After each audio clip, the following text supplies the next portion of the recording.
Wow, this box feels heavy. It is weighing in at nearly 8.5 pounds. Not what I was hoping for. This is the new 16-inch M1 Max MacBook Pro, and I really hope the machine itself does not feel so heavy. That is not going to be fun to carry around. Surprisingly, they're shipping these using expedited service direct from China. I'm not sure if this is due to all the supply chain issues we're having this year, but thankfully here it is. So let's take a look. This review is probably going to end up being in several parts. I've got a lot to cover, and I'll likely break this down over a number of days as I get through testing various parts of this. I do want to clarify, my testing is not meant to be a technical benchmark analysis, but an actual hands-on experience from using this machine. Apple has already posted all their benchmark numbers and graphic comparisons for what the system can do. I think as users, you and I are more concerned with how that translates to real-world benefits. The packaging is a usual well-done Apple approach. Clean, minimal appearance, boxes that you feel guilty throwing out. As much as I enjoy these, I think it's time for Apple to rethink this and come up with something more meaningful that eliminates all this waste. I would not be surprised if they could ship this in an actual case of some kind, maybe a pouch or something reusable, instead of a box that's too nice to throw away without feeling guilty, or just an empty shell that sits on a shelf taking up space. Let's try to figure out something meaningful for packaging that moves on past just pretty boxes. This review is probably going to end up being in several parts. I've got a lot to cover, and I'll likely break this down over a number of days as I get through testing various parts of this. I do want to clarify, my testing is not meant to be a technical benchmark analysis, but an actual hands-on experience from using this machine. Apple has already posted all their benchmark numbers and graphic comparisons for what the system can do. I think as users, you and I are more concerned with how that translates to real-world benefits. Apple's charging quite a bit for this model. The 16-inch Pro starts at $2,500.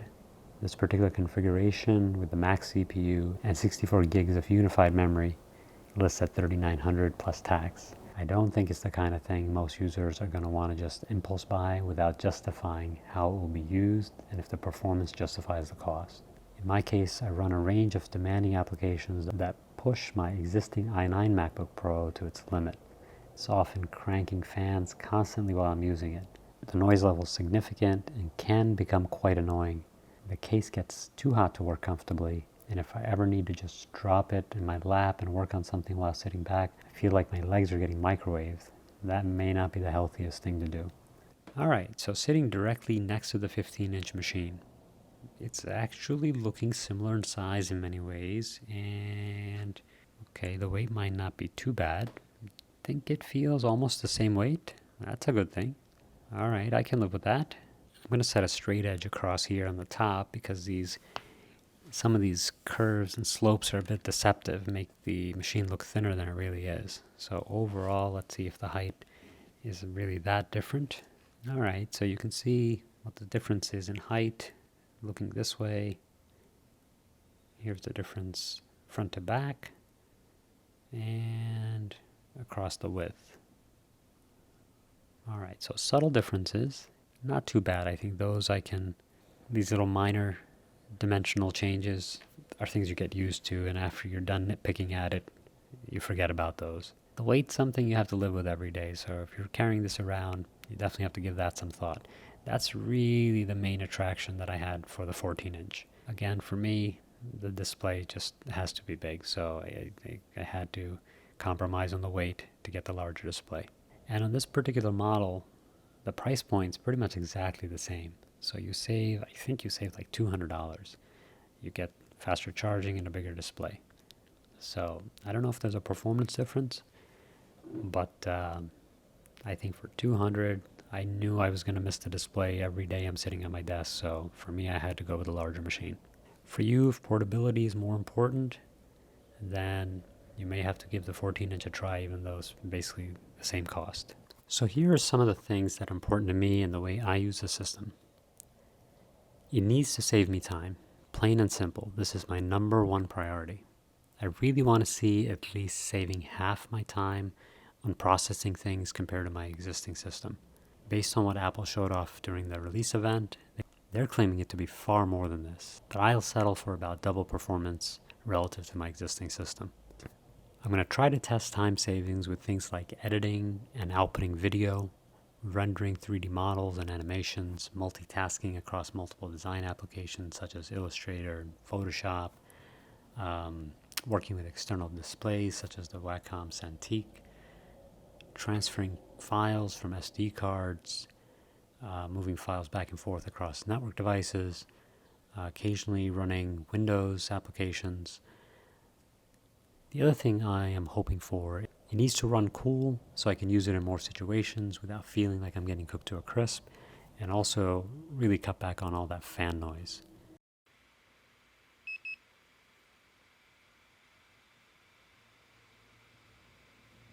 Based on the specs I saw before I ordered this, the weight has gone up.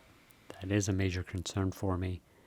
What I'm looking for here is if it feels comparable to my 15-inch, then I know I can live with that because I was already used to that machine for years I'm and Siri. loved it. Choose the voice you'd like me to use.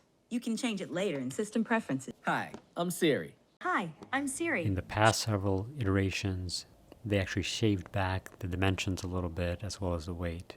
This time it looks like we're gaining it all back. So I don't remember what the weight used to be on the previous 15s. If it's comparable, hopefully we're good. I actually thought a lot about getting the 14-inch this time. It has a lot of benefits going forward considering it's basically the same main processing setup. But for me, it comes down to screen real estate, and that's always been a major detail of importance. I used to run 17-inch Alienwares and multiple desktop displays at the same time. It was a big deal going down to a 15-inch MacBook. I've been waiting for the day that Apple can fit an edge-to-edge screen that can squeeze out 17 or more inches in roughly the same footprint. But it looks like we're at least pushing the pixel density and getting closer to the edge of the case, so we're on the right track. The aspect ratio is actually something they're pointing out this time as being 16:10. Checking my existing machine, it looks like it was already 16:10, so I'm not sure what the upgrade is there. It is important. It is an important detail. Many people might overlook this. You can have different displays that are all, say, 15 or 16 or 17 inches, and some of them have a 16:9 aspect ratio. Some of them are running even wider than that. A 16-inch 16:9 holds less content than a 16:10 ratio, even though they're both 16 inches diagonally. Unless all you're doing is watching movies, a more square ratio actually means more screen real estate to work with. And in my case, I prefer that, especially if they're using controlled LED backlights that can make black bars be completely black. Rounded corners, love it. I think they look better. And I never had anything important in the corners anyway, so I don't miss the few pixels we're losing in the corners. I rather push the sides, the vertical and horizontal main edge as close to the metal as possible.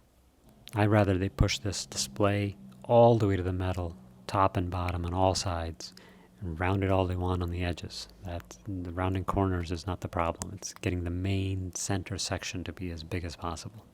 Alright, that brings us to the notch. I think it's great. I know there's been a lot of talk about people saying, the notch is ugly. The look is what it is. Bigger concern is if you are using this machine to create content, if you're doing work on this machine, you need every pixel you can get. And I'd rather have the pixels on the side to hold these menus than worry about a notch in the middle losing a few. I'd rather have a notch in the middle that may not look perfect, but it buys me some more room on the screen for my actual content. I'll take that over not having a notch any day. And next time you're on your screen and working, take a look at your applications. Most of the time, there's hardly anything in the middle across your menu bar anyway. Most menus run across the left, and most of the menu content usually runs out by the time you reach the middle of the screen. And then they've got a few icons over on the right that kind of just sits there, things like the time and battery percentage. I want them pushed all the way up. In fact, they could have pushed them down to that touch bar all these years, because I hardly ever use those. Battery life is another major improvement. They're claiming a significant boost up to 21 hours. This is not as important to me personally, but it's always nice to have it when you need it. So no complaints there. If this machine can churn out that many hours running on battery, the more the better. I also run Windows for a few things. There's still some amazing software out there, especially for in the design field for CAD and modeling, that simply does not run well on Mac OS. It's become less over the years, but I still not have been able to completely eliminate my Windows machine entirely. If I could achieve a setup that allows me to do that, it would save me space and hopefully a lot of time switching back and forth across machines. That would be a big bonus if I can achieve it. I'm curious, could I devote enough cores to run both iOS and Windows at the same time, smoothly and efficiently? The function keys. I'll admit, I was super excited when they first introduced the touch bar years ago. I thought it was a creative idea and would be awesome to have limitless key possibilities. That was something I really looked forward to when they introduced it. But frankly, I've never used it for anything. You simply cannot see that in your main line of sight when you're working. When you're focused on the screen, it's pretty much out of your view, so all those things changing, you don't realize they're happening. So I basically don't use it. The things I actually do use, adjusting brightness, adjusting volume, those are adjustments I'm making throughout the day. And it's very distracting. I just need to mindlessly click, get that done, move on. The touch bar there actually causes me to lose my train of thought, having to look down, often have to hold the button for a second, then slide it to make the adjustment. That lag time is annoying and frustrating. I'll give them credit. It was an interesting idea. I'm glad they tried it, but the benefits simply did not live up to expectations. Now somehow, mentally, it feels like you're losing a cool feature and going backward. So you're spending more on a machine and you almost feel like you're giving up something. But the fact is, the function keys serve function better, and thus they are the preferred choice. So yes, glad to see those back. MagSafe is back.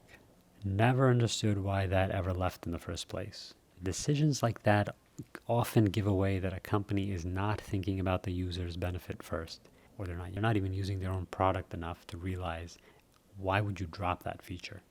As an example, about 10 years ago, BMW introduced iDrive. Like Apple, they decided to eliminate nearly every user button, the inputs, etc. from the dash, and created a super clean, minimal interior layout and pushed all the normal control buttons from the central console into one center knob, into one central control knob.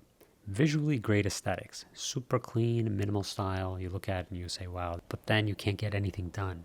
You can't change radio stations, you can't do anything basic that you would be able to do mindlessly while driving your car could no longer be done except for reaching for this control knob and twisting and turning and going through menus to find something simple. When style is put before function, then you have a failure. I love clean, minimal style, but the key word here is minimal. The idea is to try to minimize to the core while preserving key functionality and hitting all the important details for user experience. Not eliminate everything and ignore the functions. Sometimes the minimum means a few extra things have to stay, even though you might think they don't look good, and the function needs to outweigh the form.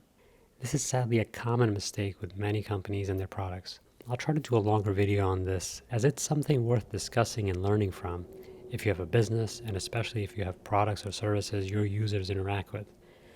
I'm glad to see that Apple's finally listening to the actual target users for these Pro devices and starting to correct some of these details that affect day-to-day experience with the machine. Now the big question I have is, did they push it far enough? I didn't see this mentioned at the event, and I'm afraid they probably did not. What I'd like to have seen, the MagSafe port return. They were sensible enough to put a USB-C plug on the other end. That had to be done because the old MagSafe had problems where this cable would break and then you'd have to buy a whole new adapter. Did they integrate Thunderbolt capability into this cable? The ideal situation, this MagSafe connection, should be multitasking and combining a Thunderbolt 4 cable and the MagSafe charging. I believe that's achievable and something I would expect now in 2021. But I didn't see any mention of this on any of the release notes, so I'm doubtful they did this. It's something I'm going to try to check if that cable transmits any kind of data at all. I'm hoping it does. And here's the reason why. Ever since they've started removing every single port on these machines, they forced me to go out and find alternative options for all the missing ports. Now I've become accustomed to using a dock, such as the CalDigit model. Using one Thunderbolt cable, it charges the machine and does a bunch of other things all in one connection. Now, when this is used on a desktop and connecting to external displays, that functionality should be preserved. One MagSafe connection, and you're connected to all your external devices. That's the way it should be. But I have a feeling that's not going to happen. I really would like to see that just connect now with one MagSafe connection and be done. SD card slot. Thankfully, it's back. Question here is, how fast is it? Gonna have to check that. Upgrading the unified memory and or the SSD drive. Unless cost is no object and you can just deck out the system with everything they offer, usually you're making some decisions what works best for you. In my case, I decided to upgrade the unified memory to the maximum available of 64 gigs. That goes to the CPU as well as the GPU. However, I only kept the SSD at 1 terabyte. Now that may seem a bit small. I have a pretty good setup for external Thunderbolt-based data storage. It's not going to be as efficient as an internal SSD, but it gets the job done, and I can transfer files relatively quickly back and forth if I need to. I keep the files I'm currently working on the machine and offload things that I just want to hang on to for later. So I look at it like this. None of this hardware can be upgraded later. What am I going to regret not having enough of? If I run out of storage, I can at least have the option of an external way to back up the files or move them for whatever I don't need. It's not the best option, but let's say I run out of processing power. There's nothing I'm going to be able to do about that. And I know from past experience, the applications I run routinely max out all the CPU cores and everything the GPU has available, and the memory is always full and always caching to the disk. So I'd rather have the maximum available on that end so that the system can process things as quickly as possible, keep the internal hard drive from getting overly packed with things so it has plenty of room to work, and then offload files I'm done with, and hopefully refine my workflow further so I can optimize things a little better over time. I think that's going to work well for me. Time will tell. You should look at your own situation and make a decision, but it's something to think about. Those two options, Apple does rip you off on memory. Whether you're just upgrading RAM or SSD, they charge you a premium for those things. It's unnecessary. You can see the pricing for all these things has come down significantly over the years, but Apple continues to just really charge you an arm and leg for those things. Take a look, see what works well for you. And if you have any thoughts on any of these things, certainly let me know in the comments down below. I'd love to hear your thoughts, and as well as any questions, and I'll try to answer them as I continue to test this. All right, so as I said, I'm going to end up doing this review in several parts. As I test these things, I'll try to post updates. One of the challenges is going to be giving this a fair test. I am concerned a lot of my tests might actually end up failing. This might not necessarily be because the machine can't handle it, but because the software isn't yet optimized for it. It's possible, and I'm hopeful, that the system does in fact go as fast as they claim it does. But I'm afraid a lot of the software is simply not ready. This may make it really hard for me to judge, as that's going to be a bottleneck, and I might have to wait a while before that catches up. The question then becomes, is it a waste to buy this now? Or is it better to maybe wait a while and pick up, say, the next version of this, which is likely to be even faster and better in some ways, and for the same price? That's a tricky question, and I'm going to try to think about that as I start working on this more and more. My thought for now is, if I see double the performance in things I use the most that currently cost me a lot of wasted time, then for me, I should be able to justify this as a good upgrade.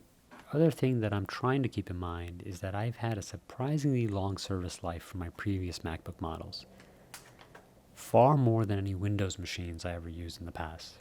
For example, 15-inch MacBook Pro I believe this is a 2012 model. This was back when they first introduced the Retina display, and that was a game changer for me. Before that, I would not even consider a 15-inch screen. But what they did with the pixel density really made it pretty close to as usable as my 17-inch before that.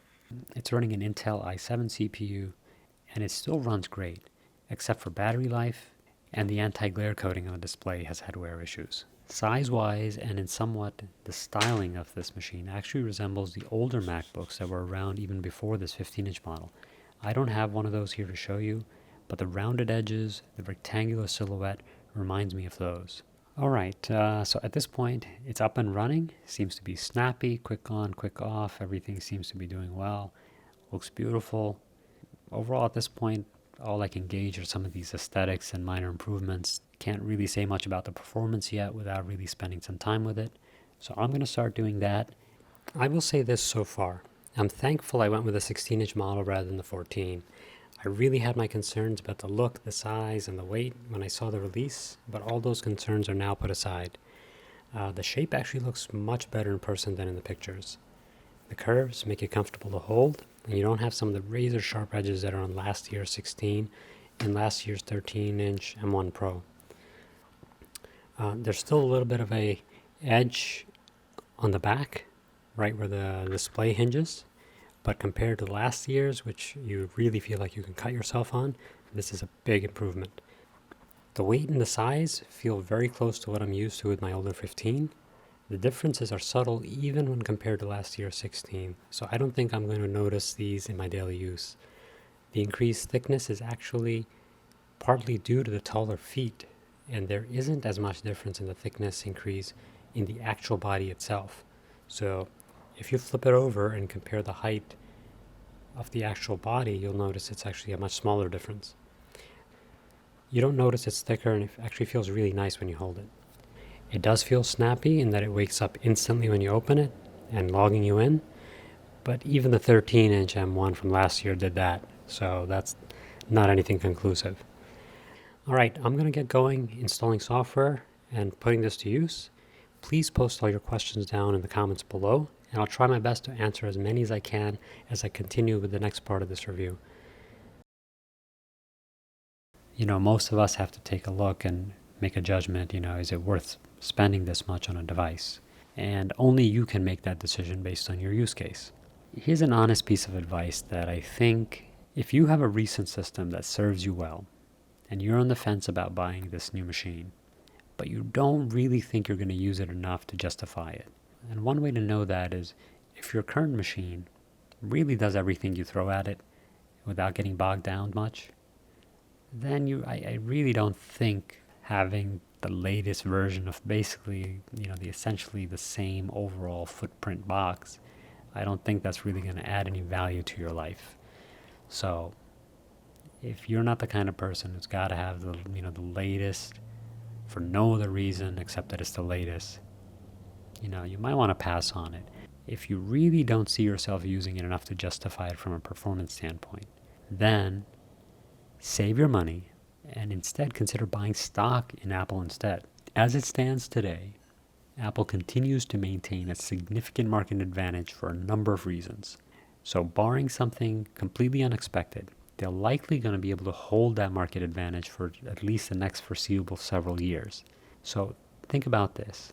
If you were to invest $2,500 for the base model, or $3K or $4K or whatever version you're thinking of getting, spending that amount on a stock purchase instead, in 3 years, this machine is likely going to be worth half of what it is today.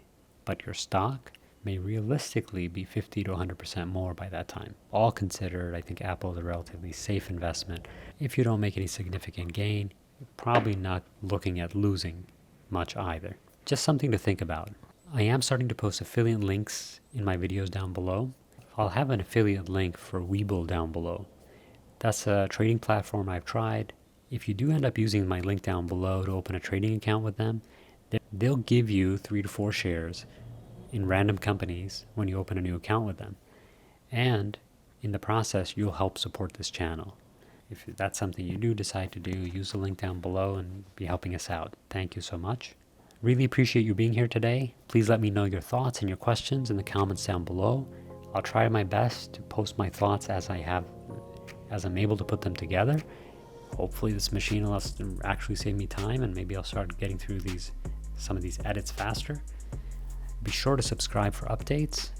See you next time. God bless.